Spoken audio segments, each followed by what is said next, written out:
Earlier in this broadcast, we told you about the untimely death of musician Nate Dogg. He made a mark in the music industry with his soulful voice that was featured in numerous hip-hop hits. And join us now live in studio is Big Boy from Power 106. Big Boy, thank you for being with us here. First of all, I know that Nate Dogg was your friend, and I'm so sorry about that, And about the loss. Personally, yeah, great friend, great person. Just a guy that, always took time to really say hello. And we usually talk about people great when, they pass on. But there were so many great conversations that we had about Nate while he was alive. Oh, that's good. And he didn't have to be in the room to be complimented. Wow. But just watching his career and watching him as a person, it was great for me to just be able to say I did know that guy. And how did you first meet him? Were you in Long Beach at the time? I know you all hung around I met Long Beach. Nate. I'm not from Long Beach. Okay. Nate and the crew are from Long Beach. I met Nate. I was bodyguarding a rap group called The Far Side years ago. That once I got into radio, I was able to watch that death row process of, the first singles, they're, going on tour and kind of being the guy from the West Coast of Los Angeles also that was able to play and break a lot of those records. So that was our relationship. And then outside the building and outside of Power 106, he was just, he was a friend, a person that you can call. It wasn't just always about a hit album or a hit record. He would always take a call, take care of you, and just a great individual. And the way he got going is he was part of the Dog Pound Gangster Crips, right? Can you talk about that? Well, Dog Pound, it started with 213, and they'll always throw it to Snoop Dogg, Nate Dogg, and Warren G.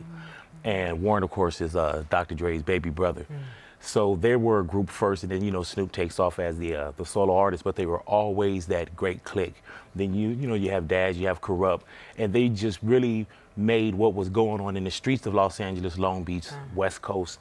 They made it worldwide, and presented it to the world, where I would go to Japan and I would see guys in lowriders with braids and tying their, rags like Nate Dogg. So he was very influential. What an He was very ill a couple years ago. He had a couple of strokes over the years. Now, were you surprised that this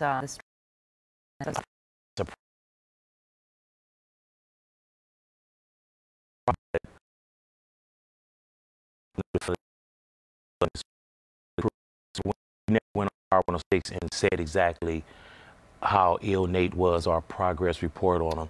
We knew that he was battling. He was in a struggle.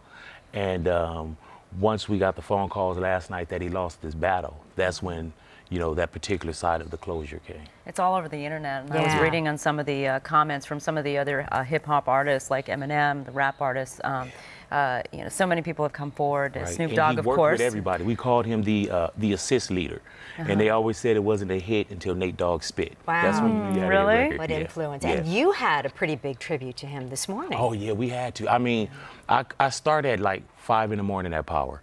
I could still be on right now live if I had to play every Nate Dogg record and tell you how great this man was. Really? Yeah, I mean, he worked with everyone, and everyone made a phone call to him to get that hit record. So, I mean, his catalog is amazing. And fans just must be really we reaching had out grown right now. men calling, crying.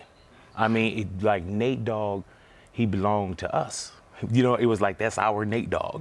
So people really called, and I mean, every nationality, all ages, and everybody just really had a chance to really speak. We could not possibly put everyone on air today. Wow. Yeah, beautiful person. Thank you. Thank so much. Thank you. It's my pleasure. Yeah, Big Boy for being here from Power 106 and talking about the loss of your friend. Thank you. All right.